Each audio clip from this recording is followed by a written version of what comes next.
ಪವಿತ್ರ ಶಿಲುಬೆಯ ಗುರುತಿನ ಮೂಲಕ ನಮ್ಮ ವೈರಿಗಳಿಂದ ನಮ್ಮನ್ನು ರಕ್ಷಿಸಿರಿ. ನಮ್ಮ ಸರ್ವೇಶ್ವರ, ಪಿತನ, ಸುತನ ಮತ್ತು ಪವಿತ್ರಾತ್ಮನ ನಾಮದಲ್ಲಿ ಆಮೇನ್. ಓ ಯೇಸುವಿನ ಪವಿತ್ರ ಹೃದಯವೇ, ಸಂತ ಕನ್ಯಾಮರಿಯಮ್ಮನವರ ನಿಷ್ಕಳಂಕ ಹೃದಯದ ಮೂಲಕ ಮತ್ತು ನಿಮಗೆ ಅತಿ ಪ್ರಿಯರಾದ ಸಂತ ಜೋಸೆಫರ ಮಧ್ಯಸ್ಥಿಕೆಯ ಮೂಲಕ ನನ್ನ ಇಂದಿನ ದಿನವನ್ನು, ಎಲ್ಲ ಕೆಲಸ ಕಾರ್ಯಗಳನ್ನು, ವಿದ್ಯಾಭ್ಯಾಸವನ್ನು, ಪ್ರಯಾಣವನ್ನು, ಇಂದಿನ ಅನುಭವಗಳನ್ನು, ಆರೋಗ್ಯವನ್ನು, ನನ್ನ ಕುಟುಂಬದ ಸದಸ್ಯರನ್ನು, ಬಂಧು ಮಿತ್ರರನ್ನು, ನೆರೆಹೊರೆಯವರನ್ನು, ನಾನು ಸಂಧಿಸುವ ವ್ಯಕ್ತಿಗಳನ್ನು ನಿಮಗೆ ಅರ್ಪಿಸುತ್ತೇನೆ. ನಾನು ಆಡುವ ಮಾತು, ಮಾಡುವ ಆಲೋಚನೆಗಳು, ತೆಗೆದುಕೊಳ್ಳುವ ನಿರ್ಧಾರಗಳನ್ನು ಆಶೀರ್ವದಿಸಿ ಅವುಗಳಿಗೆಲ್ಲ ನೀವೇ ಪ್ರೇರಣೆಯಾಗಿರಿ. ಇಂದಿನ ದಿನ ನಿಮ್ಮ ಸುರಕ್ಷತಾ ಕವಚವನ್ನು ನನ್ನ ಮೇಲೆ ಇರಿಸಿ ಸಕಲ ಕೇಡುಗಳಿಂದ ನನ್ನನ್ನು ಕಾಪಾಡಿರಿ.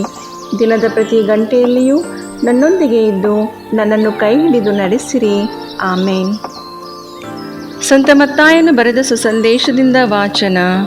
ಯೇಸು ಎಲ್ಲ ಊರುಗಳನ್ನು, ಹಳ್ಳಿಗಳನ್ನು ಸುತ್ತಿಕೊಂಡು ಅವರ ಸಭಾಮಂದಿರಗಳಲ್ಲಿ ಉಪದೇಶ ಮಾಡುತ್ತಾ, ಪರಲೋಕ ರಾಜ್ಯದ ಸುವಾರ್ತೆಯನ್ನು ಸಾರಿ ಹೇಳುತ್ತಾ, ಎಲ್ಲ ಥರದ ರೋಗಗಳನ್ನು, ಎಲ್ಲ ಥರದ ಬೇನೆಗಳನ್ನು ವಾಸಿ ಮಾಡುತ್ತಾ ಬಂದನು. ಆದರೆ ಜನರ ಗುಂಪುಗಳನ್ನು ನೋಡಿ ಅವರು ಕುರುಬನಿಲ್ಲದ ಕುರಿಗಳ ಹಾಗೆ ಬಳಲಿ ಹೋಗಿದ್ದಾರಲ್ಲ ಎಂದು ಅವರ ಮೇಲೆ ಕನಿಕರಪಟ್ಟನು. ಆಗ ತನ್ನ ಶಿಷ್ಯರಿಗೆ, ಬೆಳೆಯು ಬಹಳ, ಕೆಲಸದವರು ಸ್ವಲ್ಪ.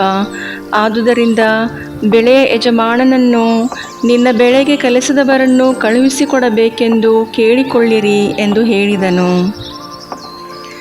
ಮತ್ತು ಆತನು ತನ್ನ 12 ಮಂದಿ ಶಿಷ್ಯರನ್ನು ಹತ್ತಿರಕ್ಕೆ ಕರೆದು ದೆವ್ವಗಳನ್ನು ಬಿಡಿಸುವುದಕ್ಕೂ ಎಲ್ಲ ಥರದ ರೋಗಗಳನ್ನು ವಾಸಿ ಮಾಡುವುದಕ್ಕೂ ಅವರಿಗೆ ಅಧಿಕಾರ ಕೊಟ್ಟನು.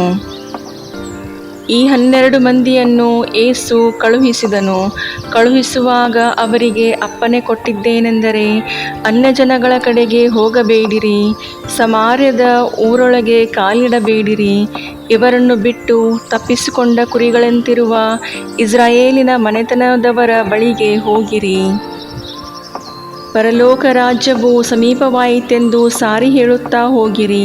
ರೋಗಿಗಳನ್ನು ಸ್ವಸ್ಥ ಮಾಡಿರಿ, ಸತ್ತವರನ್ನು ಬದುಕಿಸಿರಿ, ಕುಷ್ಠ ರೋಗಿಗಳನ್ನು ಶುದ್ಧ ಮಾಡಿರಿ, ದೆವ್ವಗಳನ್ನು ಬಿಡಿಸಿರಿ.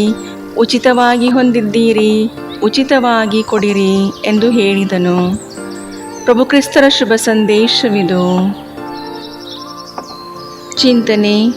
ಯೇಸು ಊರು ಹಳ್ಳಿಗಳನ್ನು ಸುತ್ತಿ ಬೋಧನೆ ಮಾಡಿದರು. ಒಬ್ಬ ಕುರುಬನು ತನ್ನ ಕುರಿಗಳನ್ನು ಹುಡುಕಿ ಹೋದಂತೆ ಯೇಸು ದುಃಖಿತರನ್ನು, ನೋವಿನಲ್ಲಿ ಕಷ್ಟದಲ್ಲಿ ಇರುವವರನ್ನು ಹುಡುಕಿಕೊಂಡು ಹೋದರು. ದೇವರ ಸೇವೆಗೆ ಹೆಚ್ಚಿನ ಜನರನ್ನು ಕಳುಹಿಸುವಂತೆ ಪ್ರಾರ್ಥಿಸಲು ಯೇಸು ಹೇಳುತ್ತಾರೆ.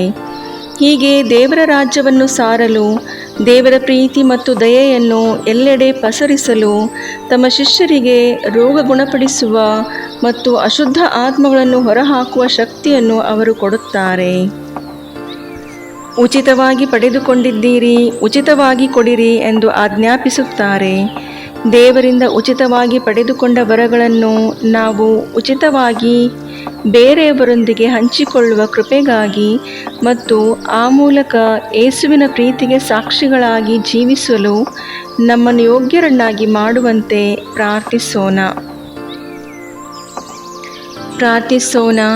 ಪ್ರೀತಿಯ ತಂದೆಯೇ, ನಿಮ್ಮ ಪುತ್ರರು ಕಷ್ಟದಲ್ಲಿರುವವರನ್ನು ಹುಡುಕಿಕೊಂಡು ಹೋದಂತೆ ಪಾಪಿಗಳಾಗಿರುವ ನಮ್ಮ ಜೀವನದಲ್ಲಿಯೂ ಅವರು ಆಗಮಿಸ ಕರುಣಿಸಿರಿ.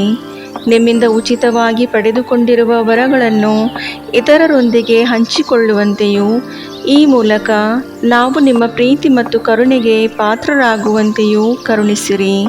ನಮ್ಮ ಪ್ರಭು ಯೇಸು ಕ್ರಿಸ್ತರ ಮುಖಾಂತರ. ಆಮೇನ್.